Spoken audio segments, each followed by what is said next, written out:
ஹரே கிருஷ்ணா கிருஷ்ணா கிருஷ்ணா ஹரே ஹரே, ஹரே ராமா ராமா ராமா ஹரே ஹரே. குட்டி கதைகள் 162. இதில் நிமாயின் கல்யாண வைபவம் பற்றி கவனிப்போம். முன்பு ஒரு சமயம் நிமாய் நினைத்தார், இல்லம் என்பது வெறும் வீடு மட்டும் கிடையாது, மனைவியுடன் வாழ்ந்தாலே போதும், மானுட வாழ்க்கையின் தேவைகளை நிறைவு செய்து ஆகிவிடும். இவ்வாறு நிமாய் நினைத்தார். இப்படியாக யோசித்து பார்த்த பிறகு திருமணம் புரிய முடிவு செய்தான். முழுமுதற் கடவுள் மற்றும் பரம புருஷ பகவான் ஸ்ரீ கிருஷ்ணரின் அவதாரமான நிமாய் ஒரு சமயம் பள்ளியில் இருந்து வீடு திரும்பிக் கொண்டு இருந்த நிமாய் கங்கை ஆற்றுக்கு சென்று கொண்டு இருந்த வல்லபா ஆச்சாரியரின் மகளை காண நேர்ந்து விட்டது. மறுபடியும் சந்தித்து கொண்டவர்கள் இடையே அன்பு மலர்ந்தது. திருமணத்தை நடத்தி தரும் தரகர் வனமாளி என்பவர் சச்சி மாதாவை காண வந்தார். இப்பொழுது நவதீப் வாசியான வனமாளி அந்தணன் என்பவர். இவர் திரேத்தாயுக காலத்தில் ராமச்சந்திர மூர்த்திக்கும் சீதாதேவிக்கும் திருமணத்தை முன்னின்று நடத்தி தந்த விஸ்வாமித்திரர் ஆவார். துவாபர யுகத்தில் இவரே கிருஷ்ணர் ருக்மிணி திருமணத்தை நடத்தியவர். கலியுகத்தில் சைத்தன்ய மகாபிரபு லட்சுமி தேவி திருமணத்தை இவரே முன்னின்று நடத்தினார். அதற்கான முழு சம்மதத்தை சச்சி மாதா இடம் வனமாளி கடகா பெற்று இருந்தார். இப்பொழுது 11வது வயதில் ஸ்ரீ சைத்தன்ய மகாபிரபு தனது பக்தி பிரச்சார பணியை துவக்கினார். சாஸ்திரங்கள் கூறும் முடிவு பற்றி பலவிதமான அறிஞர்கள் உடன் அவர் விவாதம் நடத்தினார். தனது சாந்த குணத்தினாலும் நுட்பமான நுழை புலத்தாலும் அவர்களை வென்றாலும் தோற்றவர்கள் வருத்தத்துடன் வேறு திரும்ப கிடையாது. மாறாக பிரபுவின் மதி நுட்பத்தை ஆராய்ந்து பார்த்தவர்கள் வாய் அடைத்து போய் நின்றார்கள். அவரிடம் கல்வி பயில நூற்றுக்கணக்கான மாணாக்கர்கள் வந்து சேர்ந்தார்கள். இப்பொழுது சைத்தன்யர் தனது கிழக்கு வங்க தற்சமயம் வங்கதேசம் பயணத்தின் போது சங்கீர்த்தன இயக்கத்தை அறிமுகப்படுத்தினார். அந்த சமயத்தில் கிழக்கு வங்கத்தில் தபன் மிஸ்ரா என்ற கல்விமான் இருந்து வந்தார். இவருக்கு வாழ்க்கையின் இறுதி நோக்கம் என்ன என்றும் அதை அடைவது எப்படி என்றும் தெரிந்தது கிடையாது.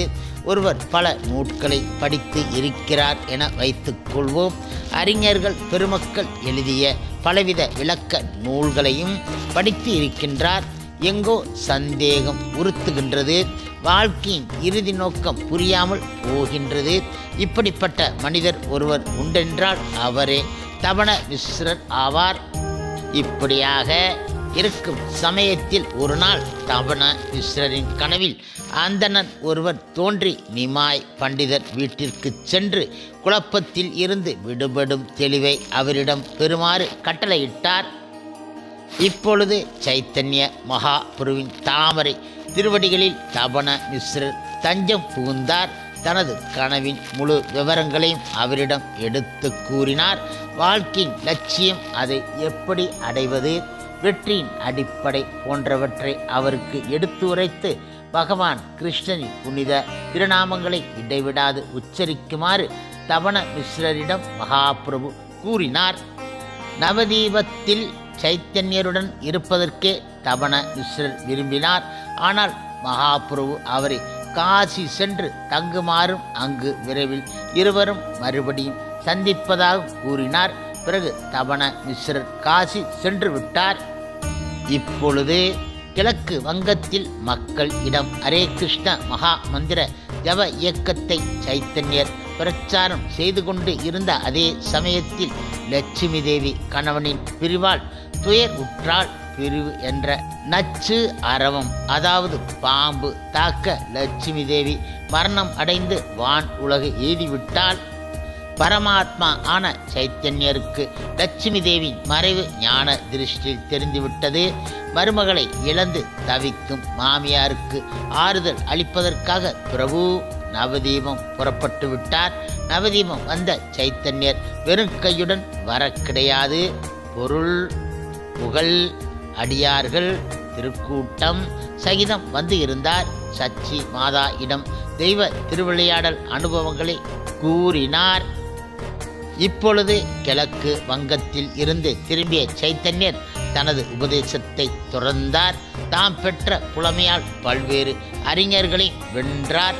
பிறகு தாயார் கேட்டுக்கொண்டதன் பேரில் அதிர்ஷ்ட தேவதையான விஷ்ணு பிரியாவை மனம் முடித்து கொண்டார். இப்பொழுது வாலிப பருவத்தை அடைந்த சைத்தன்ய மகாபிரபு கௌர சுந்தரர் என்று அழைக்கப்பட்டார்.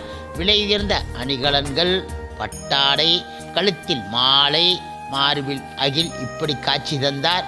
அவர் தான் கற்ற கல்வி பற்றி பெருமிதம் கொண்ட பிரபு அறிஞர்களை வாதங்களில் வீழ்த்தினார். 16வது வயதில் ஸ்ரீ சைத்தன்ய மகாபிரபு தனது சொந்த கிராம பள்ளியை தொடங்கினார். கற்றறிந்த அந்தனர் தலைமையில் இந்த பள்ளி இயங்கியது. ஜட அசுத்தங்களால் உடல் வியாதியில் அல்லல் உருகிறது என இவர் பறைசாற்றி அதே நேரத்தில் பகவான் கிருஷ்ணரிடம் கொண்ட பரவச அன்பை வெளிப்படுத்தினார். கிருஷ்ணரை மையமாக வைத்து இவர் இலக்கண விதிகளை போதித்தார். இப்படியாக தனது மாணாக்கர்களை உலகாயுத கல்வி கற்க ஒண்ணாமல் அதிபக்குவ அறிவான ஆன்மீக கல்வி பெறுவதற்கு போதித்தார். சில நாட்கள் கழித்து சைத்தன்ய மகாபிரபு தமது சீடர்கள் உடன் கயா சென்றார். அங்கு காலஞ்சென்ற தனது தந்தையின் ஆத்மா சாந்தியடைய பிண்டதானம் செய்தார். கயா செல்லும் வழியில் அவருக்கு உடல் சுகவீனம் ஏற்பட்டது. தனது கடுமையான காய்ச்சலை தணிப்பதற்காக அவர் அந்தணர்களின் பாதங்களை கழுவிய தண்ணீரை கொண்டு வருமாறு கூறினார். அதே தண்ணீர் கொண்டு வரப்பட்டதும் அதனை பருகியதும் அவரது காய்ச்சல் தணிந்தது. அதிசயத்திலும் அதிசயம். இவ்வாறாக உண்மையான அந்தண கலாச்சாரம் எப்படி மதிக்க தகுந்தது என்பதை அவர் நிரூபித்து காட்டினார். கயாவில் மகாபிரபு ஈஸ்வரபுரியை சந்தித்தார். அவரிடம் தீட்சை பெற்ற பிறகு கடவுள் பிரேமி என்ற நோயின் அறிகுறியை அவர் வெளிப்படுத்தல் ஆனார்.